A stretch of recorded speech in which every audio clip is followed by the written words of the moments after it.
साथियों, mission institute के online platform पर आप सबका पुनः स्वागत है। हम लोग भारतीय इतिहास के संबंध में अब तक मौर्य काल तक पढ़ चुके हैं, जो प्राचीन भारतीय इतिहास की सबसे बड़ी केंद्रीकृत शासन सत्ता मानी जाती है। और उस मौर्य वंश का उत्थान और पतन कैसे हुआ, इस संबंध में हम लोग पूर्व की क्लास में अध्ययन कर चुके थे। आज हम लोग बात करेंगे मौर्यों के पतन के पश्चात अर्थात मौर्योत्तर काल की। मौर्योत्तर काल के संबंध में जब आप पढ़ना शुरू करते हैं तो इसका जो काल मोटे तौर पर माना जा सकता है, भारत 200 ईसा पूर्व से 200 बीसी से लेकर के 300 एडी तक। अब इस पे दो तरीके का डिवाइडेशन अगर देखा जाए तो हम लोग उत्तर भारत में जब बांटेंगे तो उत्तर भारत में दो तरीके की शक्तियां मिलेंगी। एक देसी राजवंश जो मौर्य शासन सत्ता के समाप्ति के पश्चात छोटे छोटे राज्यों में या सामंतों ने छोटी छोटी शासन सत्ताएं स्थापित की, और वो वंश क्रमशः आते हैं जिन्हें देसी राजवंश कह सकते हैं। उनमें सबसे पहले शुंगों ने शासन सत्ता स्थापित की, जिसमें से पुष्यमित्र शुंग ने, जो कि अंतिम मौर्य शासक बृहदत्त का सामंत था, और उसने अंतिम मौर्य शासक की हत्या करके मौर्य वंश के स्थान पर या उसके ध्वंसावशेषों पर शुंग वंश की स्थापना की। शुंग वंश एक ब्राह्मणवादी वंश था, और इसके पश्चात एक नया वंश स्थापित हुआ कण्व, और कण्व भी ब्राह्मणवादी व्यवस्था या सनातन या फिर कह सकते हैं वैदिक धर्म को मानने वाले लोग थे। फिर कण्व के पश्चात एक और शासन सत्ता बड़ी स्थापित होती सातवाहन, लेकिन सातवाहनों का जो स्थापत्य हुआ वो दक्कन के एरिया तक चला गया, ये दक्षिणापथ कह सकते हैं। और उत्तर भारत में फिर एक और शासन सत्ता वाकाटक वंश। तो ये चार वंश, शुंग वंश, कण्व वंश, सातवाहन और वाकाटक, क्रमशः एक के पश्चात एक वंश स्थापित होते हैं जो देसी राजवंश है हिंदुस्तान के। विदेशी आक्रांता भी इसी समय आते हैं, क्योंकि जब किसी देश में एक मजबूत शासन सत्ता नहीं होती है तब वहाँ बाह्य आक्रमण या विदेशी आक्रमण बढ़ जाते हैं। तो बाह्य आक्रमण या विदेशी आक्रमणों में हम लोग अगर अध्ययन करें तो बाह्य आक्रमणों में सबसे पहला आक्रमण होता है हूणों का। सबसे पहले हिंद यमन आक्रमण करते हैं, फिर शक आक्रमण करते हैं, फिर पहलव आक्रमण करते हैं, और फिर कुषाण आक्रमण करते हैं। तो हम जब पढ़ेंगे इसमें से सबसे ताकतवर शासन सत्ता स्थापित हुई कुषाणों की, और कुषाणों ने मध्य एशिया के व्यापारिक मार्गों तक कब्जा किया। तो उत्तर भारत में, पश्चिमोत्तर भारत और उत्तर भारत में कुषाणों की शासन सत्ता स्थापित रही, और दक्षिण भारत में एक मजबूत शासन सत्ता सातवाहनों ने स्थापित की थी। तो आज हम लोग अध्ययन करेंगे इन्हीं शासन सत्ताओं का, देसी और विदेशी राजवंशों का।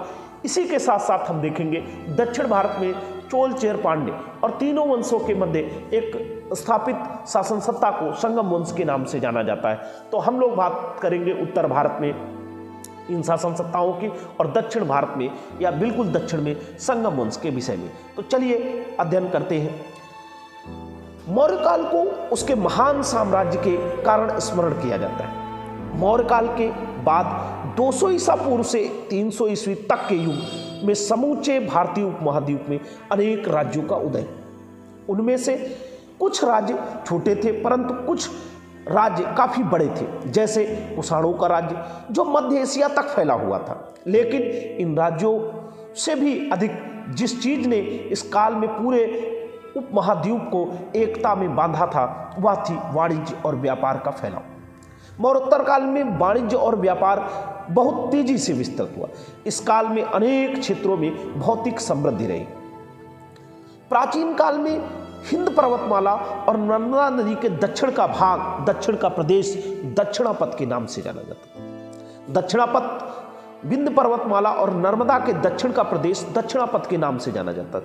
आज इसे हम दक्कन कहते हैं। दक्कन के दक्षिण में द्रविड़ परिवार की भाषाएं बोलने वाले लोगों का क्षेत्र था। ईसा पूर्व प्रथम सहस्त्राब्दी में भारतीय प्रायद्वीप में रहने वाले लोगों का जीवन सामान्य खेतीहरों से बदलकर अधिक संपन्न हो गया था। ये बात दक्षिण भारत के समूचे दक्कन प्रदेश में पाए जाने वाले महापाषाणी मेगालिथिक शवकच्छों के अध्ययन से स्पष्ट हो जाती है। महापाषाण मेगालिथ का अर्थ है बड़ा पत्थर। शवकच्छ या कब्र के ऊपर पहचान के लिए खास तौर से बड़े पत्थर रखे जाते थे। इन शवकच्छों में उन लोगों के जीवन के बारे में हमें काफी जानकारी मिली है। वे किसान तथा पशुपालक थे, लोहे के औजारों का इस्तेमाल करते थे, घोड़े पर सवारी करते थे और स्वर्ण तथा मणियों के बने आभूषण पहनते थे। ये शवकच्छ विभिन्न प्रकार के हैं। कुछ जमीन में खड़ी की गई सामान्य प्रस्तर शिलाओं के घेरे के रूप में है, तो कुछ चट्टानों को काटकर बनाई गई गुफाओं के रूप में। महापाषाणी स्थलों की खुदाई से जानकारी मिली है कि वे लोग लौह कर्म से परिचित थे और काफी उन्नति कर चुके थे। वे लोहे की कुदाल तथा हंसिया का इस्तेमाल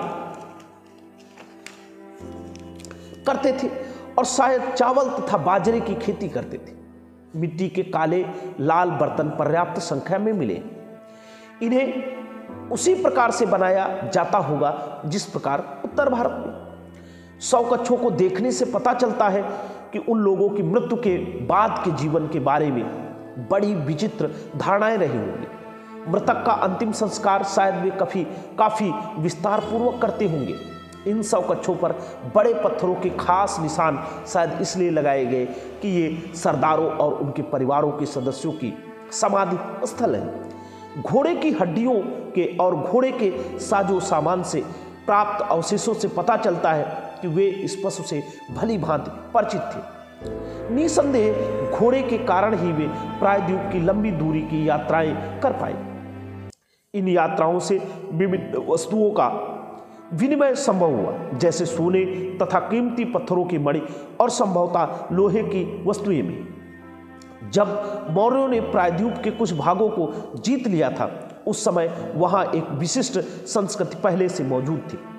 अशोक के कुछ अभिलेख ऐसे क्षेत्रों से मिले हैं जहां से महत्वपूर्ण महापाषाणी अवशेष भी प्राप्त हुए, जैसे रायचूर दोआब के मास्की नामक स्थान से। दक्कन, इनमें से अधिकांश राज्यों तथा क्षेत्रों को मौर्यों ने जीत लिया था, परंतु मौर्यों के साम्राज्य के पतन के बाद ये क्षेत्र स्वतंत्र हो गए। नए राजा प्रायः उन्हीं परिवारों के थे जिन्होंने मौर्यों की सेवा की थी। अब हम देसी राजवंशों में देखें तो सबसे बड़ी ताकत के रूप में उभरे सातवाहन। सातवाहन, इनमें सबसे प्रसिद्ध सातवाहनों का वंश परिवार जो आंध्र के नाम से भी जाना जाता है। इन्हें आंध्रवृत्ति या आंध्र सातवाहन के नाम से भी जाना जाता है। इनका एक महान विजेता शासक था सातकर्णी। जिसे पश्चिम का स्वामी कहा गया। जिसे क्या कहा गया? पश्चिम का स्वामी। तो आपको ध्यान रखना है, पश्चिम का स्वामी सातकर्णी को कहा गया। कलिंग नरेश से उसका युद्ध हुआ था। उसने शायद ईसा पूर्व पहली सदी में शासन किया। सातकर्णी के शासन के कुछ समय बाद शकों ने, जो सौराष्ट्र पर शासन कर रहे थे, सातवाहनों पर आक्रमण किया और उन्हें नासिक से खदेड़कर आंध्र में भगा दिया। परंतु सातवाहनों ने पुनः अपनी सेना का संगठन करके शकों पर हमला किया और अंत में पश्चिमी दक्कन पर फिर से कब्जा करने में सफल हुए। यह काम गौतमी पुत्र सातकर्णी ने किया। गौतमी पुत्र सातकर्णी ने दक्कन में सातवाहनों के राज्य को शक्तिशाली बना दिया, परंतु शकों ने सातवाहनों पर आक्रमण करने का अवसर कभी हाथ से नहीं जाने दिया। यह स्थिति गौतमी पुत्र के बेटे वशिष्ठी पुत्र के शासनकाल तक बराबर चलता रहा। अंत में वशिष्ठी पुत्र ने शक शासक की पुत्री से विवाह कर लिया। तभी जाकर कुछ समय के लिए शकों और सातवाहनों के बीच शांति बनी रही। ईसा की दूसरी शताब्दी के अंतिम दौर में शक पहले की अपेक्षा कमजोर हो गए थे, तो सातवाहनों का राज्य विस्तार का मौका मिला। उन्होंने उत्तर में काठियावाड़ को जीत लिया और दक्षिण में कृष्णा नदी के मुहाने के प्रदेश पर कब्जा कर लिया। परंतु इसके बाद सातवाहनों की शक्ति बहुत समय तक कायम नहीं रही और ईसा की तीसरी शताब्दी में वह क्षीण हो गई। सातवाहन राज्य ने उत्तर और दक्षिण भारत के बीच सेतु का काम किया। कुछ जंगल साफ करके गांव बसा दिए गए। गोदावरी और कृष्णा की घाटियों में समूचे उत्तरी दक्कन में आवागमन के लिए सड़कें बनवाई गई। उन भागों में यात्रा करना अब खतरनाक नहीं था। व्यापार में वृद्धि के कारण नासिक के क्षेत्र में, गोदावरी के मुहाने के प्रदेश में और बंबई के पास भी नगर बस गए। ईरान, इराक, अरेबिया, मिस्र से आने वाले जहाज पश्चिमी समुद्र तट के भड़ौच बंदरगाह का उपयोग करते थे। गोदावरी नदी के मुहाने के बंदरगाह गंगा के नदी के मुहाने से दक्षिण भारत को जाने वाले समुद्री मार्ग पर पड़ते थे। इन बंदरगाहों से जहाज बर्मा और मलाया को जाते थे। सातवाहन राज्य समृद्धशाली था, इसका प्रशासन अच्छा था, राज्य प्रांतों में बटा था जिन पर सैनिक तथा असैनिक राज्यपाल शासन करते थे। प्रत्येक गांव का प्रधान राजस्व या कर वसूल करता था। बौद्ध स्मारक नगरों में व्यापारी और कारीगरों की श्रेणियों के नेता मालामाल हो गए थे और उनके पास अन्य कामों में खर्च करने के लिए अतिरिक्त धन था। उनमें से अधिकतर बौद्ध या जैन थे, इसलिए उन्होंने बौद्ध विहारों को धन दान में दिया। ये धन चैत्य मंडपों और स्तूपों की सजावट में लगाया गया। बौद्ध इन चैत्य मंडपों में पूजा पाठ करते थे। स्तूप अर्धगोलाकार बड़े स्मारक होते थे और उनके भीतर बुद्ध या बौद्ध भिक्षुओं के अस्थि अवशेष रखे जाते थे, इसलिए बौद्ध इन स्तूपों को पवित्र मानते थे। सांची भोपाल के पास के स्तूप की वेदिका, रेलिंग और तोरण द्वार इसी प्रकार के दान से बने। अमरावती आंध्र प्रदेश का स्तूप भी व्यापारियों तथा भूस्वामियों द्वारा दिए गए दान से बना था। स्तूपों के समीप विहार होते थे जहां भिक्षु रहते थे। बहुत से बौद्ध विहार बड़े नगरों के निकट बनाए गए थे, जैसे तसिला पेशावर के निकट और सारनाथ वाराणसी के निकट के विहार। इससे सुबह नगरों में जाकर दीक्षा प्राप्त करने में बौद्ध भिक्षु को सुविधा होती थी। बौद्ध भिक्षुओं को सुविधा होती थी। कुछ बौद्ध भिक्षु पहाड़ियों को काटकर बनाए गए बड़े गुफाओं विहारों में रहते थे। इन्हें भी प्रतिमाओं से सजाया जाता था, जैसे कार्ले और वेदसा। पश्चिमी घाट में पुणे के नजदीक के गुफा विहार इस समय की धार्मिक कला मुख्यतः बौद्ध धर्म से संबंधित थी। कुछ जैन प्रतिमाएं भी मिली। बौद्ध धर्म बहुत लोकप्रिय था। बिहारों में शास्त्रार्थ और वाद विवाद होते थे और जनता को बौद्ध धर्म की शिक्षा देने के लिए भिक्षुओं को बाहर भेजा जाता था।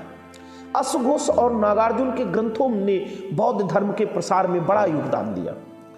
जो लोग पुराने वैदिक देवताओं में विश्वास करते थे, उनके विचार अब बदलने लग गए थे। अब नए देवताओं की पूजा होने लगी थी। विष्णु तथा शिव की उपासनाओं को समर्थन मिल रहा था।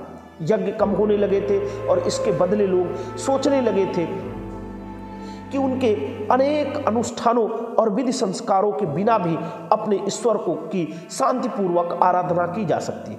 इस काल में धार्मिक अनुष्ठानों की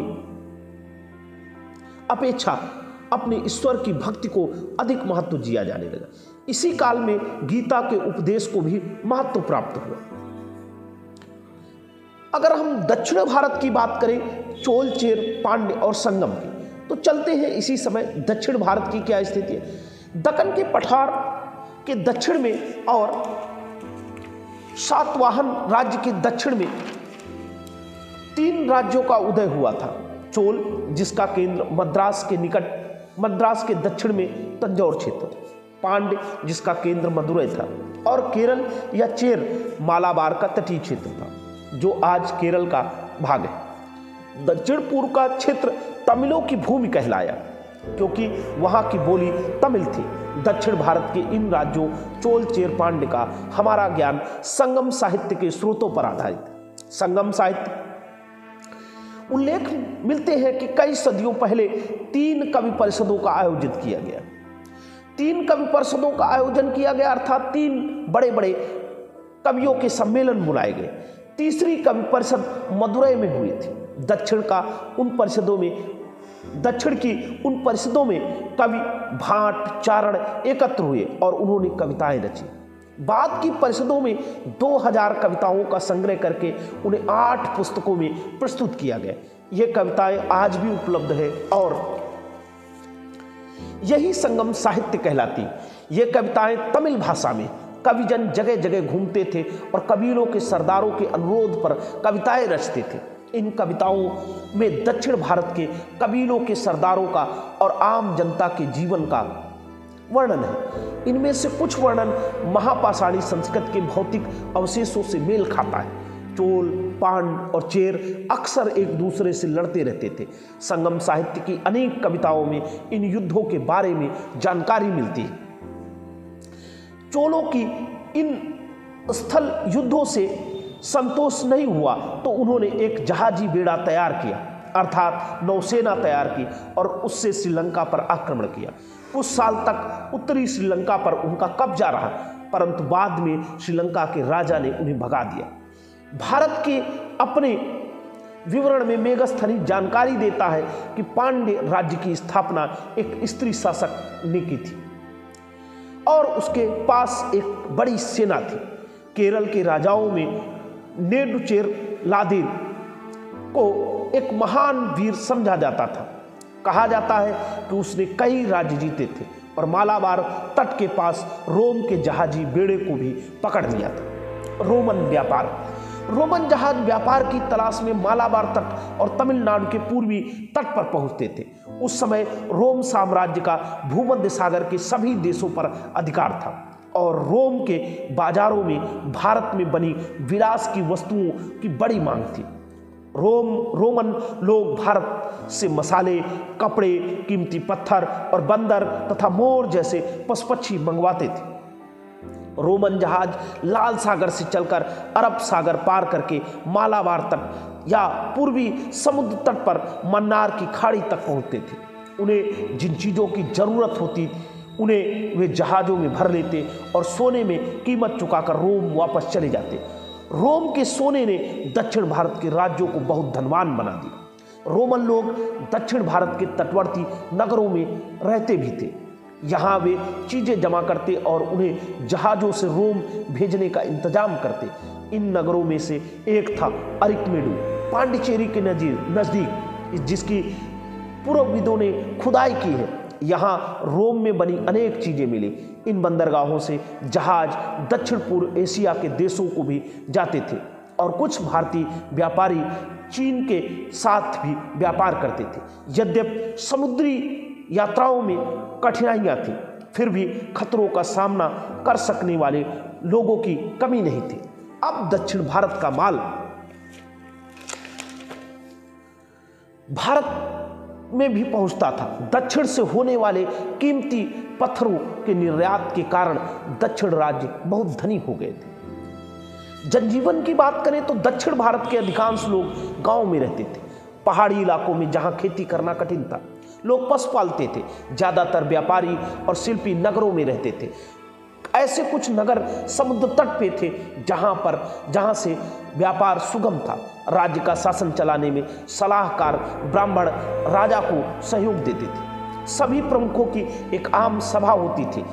इसमें विभिन्न मामलों पर विचार विमर्श होता था, जैसे किसी से युद्ध किया जाए या नहीं, अथवा किसी अपराध के लिए किसी व्यक्ति को दंड दिया जाए या नहीं आदि। राजा किसानों, पशुपालकों, कारीगरों और व्यापारियों से कर वसूलता था। व्यापारी जब एक स्थान से दूसरे स्थान माल ले जाते थे तो उनसे कर लिया जाता था। नगरों या गांवों में सभी जगह जीवन सादा था। दिन भर के काम के बाद लोग मैन बहलाव के लिए विभिन्न खेल खेलते थे, जैसे जुआ भी खेलते थे। नृत्य, संगीत, काव्य, पाठ लोकप्रिय थे। विभिन्न प्रकार के संगीत वाद्यों का उपयोग होता था, जैसे बांसुरी, तंतुवाद्य और मृदंग। दिन और रात के विभिन्न प्रहरों के लिए अलग अलग किस्म के विशिष्ट संगीत का आयोजन होता था।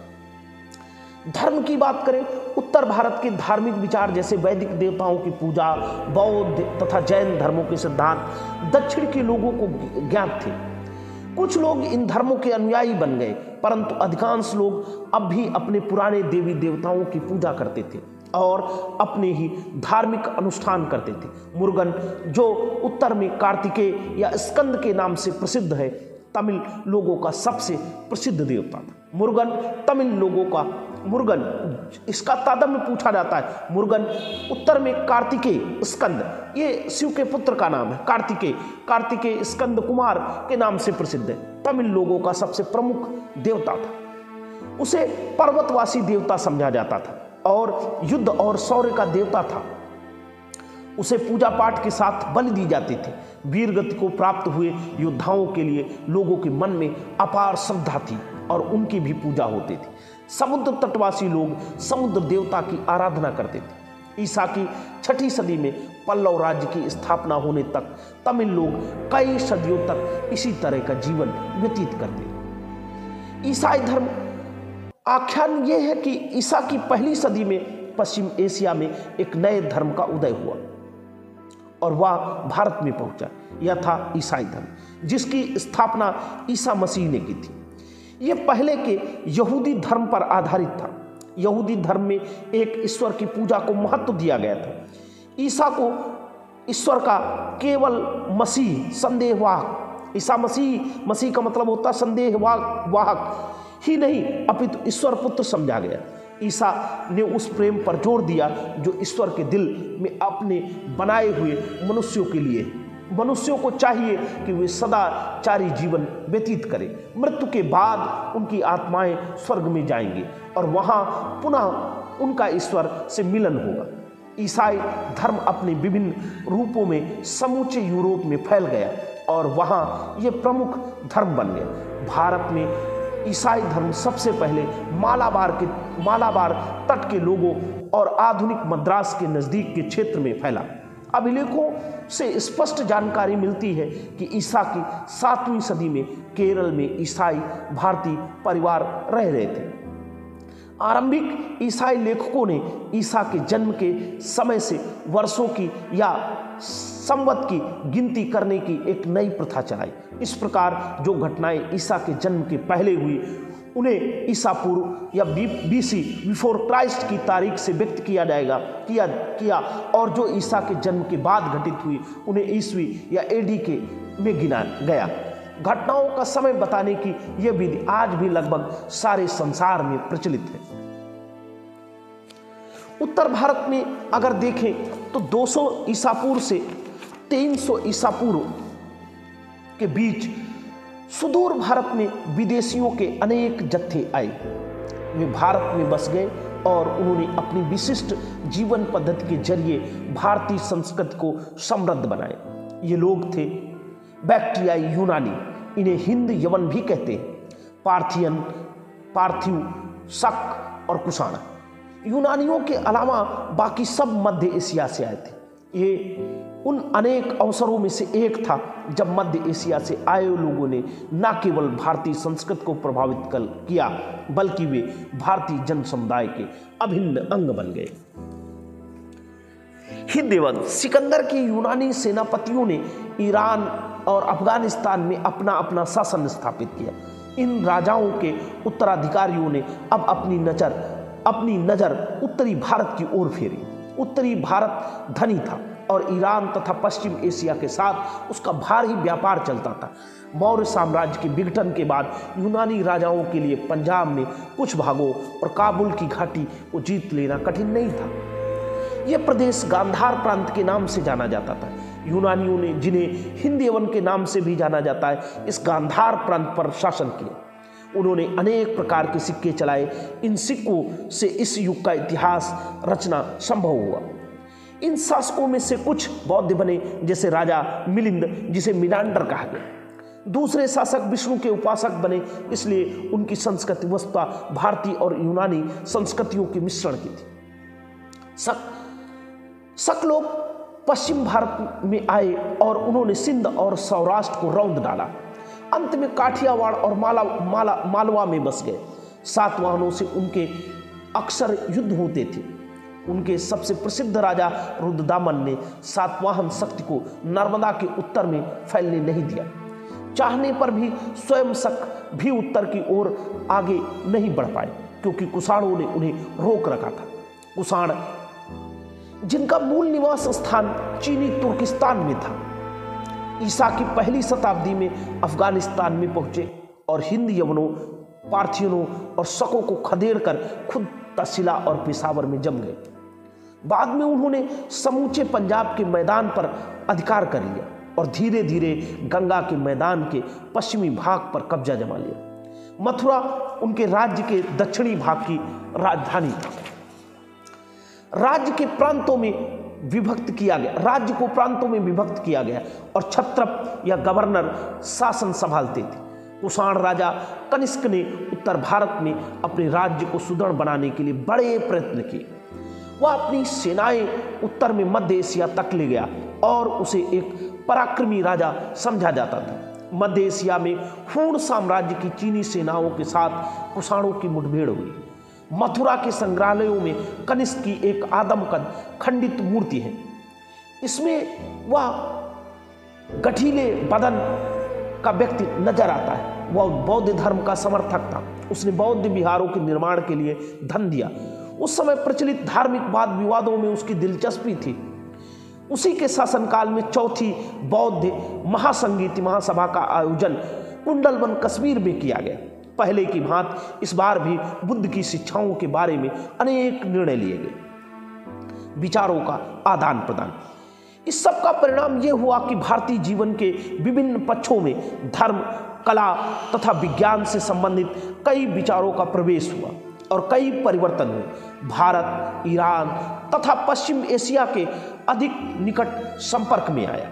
व्यापार के कारण उत्तरी भारत और मध्य एशिया के सीमांत प्रदेशों के साथ संबंध स्थापित हुए। भारतीय वस्तुएं भूमध्य सागर के नगरों तथा बंदरगाहों में पहुंचने लगे।